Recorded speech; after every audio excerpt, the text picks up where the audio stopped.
Assalamu alaikum dear students. I am your teacher from Oxford Islamic Scientific School. Welcome in computer class. Today is our lecture number 5, part A. Chapter number 1, Introduction to Computer Science. Contents of lecture number 5 is generations of computer, characteristics of first generation, advantages of first generation, characteristics of second generation, advantages of second generations. Generations of computer. The computers in modern age are categorized in 5 generations. Each generation of computer is characterized by a major technological development that fundamentally changed the way of computers operate, result in increasingly smaller, cheaper, more powerful and more efficient and reliable devices. Computer जो modern age के हैं उन्हें 5 generations में categorise किया गया है. हर generation जो है वो किसी बड़ी टेक्नोलॉजिकल डेवलपमेंट के बाद चेंज हो जाती थी. इसी तरह आगे आगे जो जनरेशन्स आती गई उनमें कंप्यूटर जो है वो स्मॉलर होते गए, चीपर, पावरफुल, एफिशिएंट और रिलायबल होते गए. Characteristics of first generation 1940 to 1956 इसका टाइम पीरियड था. इस टाइम ड्यूरेशन में जो कंप्यूटर बने वो फर्स्ट जनरेशन के कंप्यूटर कहलाते हैं. Vacuum tube were used as an internal computer component. Vacuum tube जो है वो मेजर इन्वेंशन थी इस ड्यूरेशन की.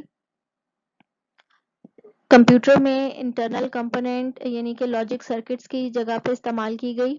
The size of computer was very huge called main frame. In computers के साइज बहुत बड़े थे, स्पेशली रूम रिक्वायर्ड था इनको रखने के लिए, इनकी मेंटेनेंस के लिए एक बहुत बड़ी टीम रिक्वायर्ड थी और इन कंप्यूटर्स को मेन फ्रेम कहा गया. Input was based on punch card and paper tapes. Input जो है वो पंच कार्ड और पेपर टेप्स की सूरत में दिया जाता था. पंच कार्ड हम पहले पढ़ चुके हैं. पेपर टेप भी बेसिकली पंच कार्ड की तरह ही है, बस वो टेप की फॉर्म में होती है. The main memory was in the form of magnetic drum. Main memory यानी कि जिस तरह से हम आजकल हार्ड डिस्क यूज करते हैं इस तरह से मैग्नेटिक ड्रम यूज किया जाता था. ये बेसिकली एक सिलेंड्रिकल फॉर्म में था, coated with magnetic iron oxide material which data and programs can be stored. कि जहाँ पे हम डेटा और प्रोग्राम्स को स्टोर कर सकते थे. Main memory. Output was printed on paper. Output जो है वो पेपर पे प्रिंट होके बाहर आता था. Machine language was used for programming. Programming के लिए बाइनरी लैंग्वेज 0 और 1 की लैंग्वेज जिसे हम मशीन लैंग्वेज कहते हैं वो यूज की जाती थी. इसकी एग्जाम्पल है एनिएक, एडवैग, यूनिवैक 1 एंड यूनिवैक 2. यानी कि ये कंप्यूटर्स जो हैं वो फर्स्ट जनरेशन के कंप्यूटर्स थे. ये वैक्यूम ट्यूब्स हैं. इस तरह की हजारों वैक्यूम ट्यूब्स जो हैं वो एक कंप्यूटर में लगाई जाती थी जिनकी वजह से उनका साइज जो है वो बहुत बड़ा हो जाता था. अब हम इसके एडवांटेजेस पढ़ते हैं. आपके पास जो डॉकेट है या जो आपको पीडीएफ फाइल दी गई है उसमें ये पहले सारे कैरेक्टरिस्टिक्स डिफाइन किए गए हैं, उसके बाद सब जनरेशन्स के एडवांटेजेस डिफाइन किए गए हैं. लेकिन हम स्टडी करेंगे, जिस जनरेशन को स्टडी करेंगे उसके साथ ही उसके एडवांटेज भी हम स्टडी करेंगे. तो एंड में मैंने क्वेश्चंस नंबर भी लिख दिए हैं ताकि आप लोगों को कोई प्रॉब्लम ना हो. Advantages of first generation.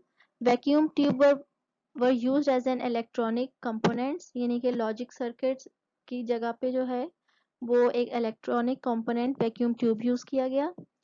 Electronic digital computer were develop for the first time. इस जनरेशन में पहले इलेक्ट्रॉनिक डिजिटल कंप्यूटर्स बने. These computer were the fastest calculated device of their time. अपने टाइम की ये फास्टेस्ट कंप्यूटर थे या फास्टर कैलकुलेटिंग डिवाइस थी. Computation were perform in milliseconds. Computation जो है वो मिली सेकेंड में आप कंप्यूट कर सकते थे नंबर्स को. First device to hold memory. पहली ऐसी डिवाइस थी जिसमें मेमोरी को स्टोर कर सकते थे यानी कि डाटा स्टोर किया जा सकता था. It was only electronic device. उस टाइम में ये पहली इलेक्ट्रॉनिक डिवाइस थी. अब हम आ जाते हैं characteristics of second generation 1956 to 1964.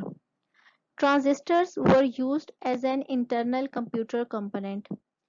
Vacuum tube को रिप्लेस किया ट्रांजिस्टर्स ने, क्योंकि वैक्यूम ट्यूब जो है वो बहुत जल्दी हीटअप हो जाती थी और उनको जो है वो ठंडा करने के लिए सारा सिस्टम रोकना पड़ता था। और जहाँ पे कंप्यूटर्स जो है कि जिस कमरे में लगाए जाते थे वहाँ पे उन चिलर्स वगैरह लगाने पड़ते थे उनको ठंडा रखने के लिए। मेंटेनेंस की वैक्यूम ट्यूब्स के लिए बहुत ज़्यादा ज़रूरत थी। लेकिन ट्रांजिस्टर्स जो हैं उनके आने के बाद वैक्यूम ट्यूब का यूज़ ख़त्म हो गया।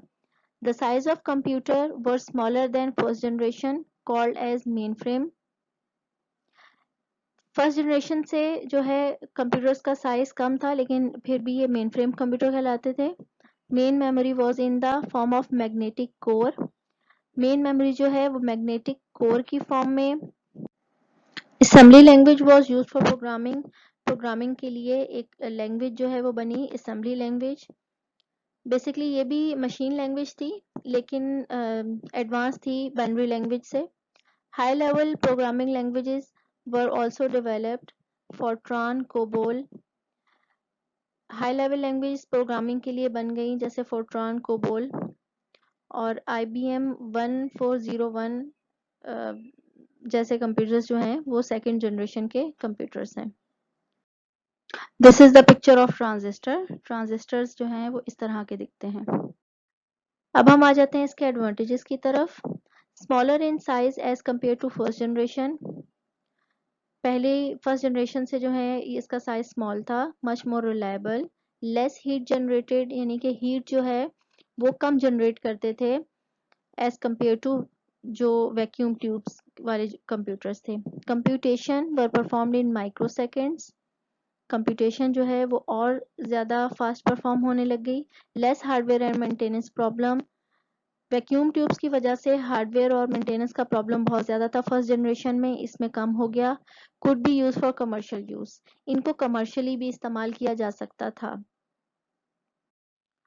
होम टास्क आपका जो है वो आपने learn and prepare assignment of question number 9, 10, 11, 15 and 16।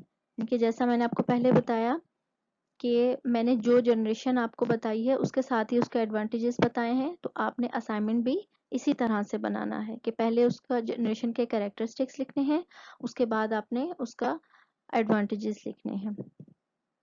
I hope आपको समझ में आ गया होगा अच्छी तरह से। Best of luck. Allah Hafiz.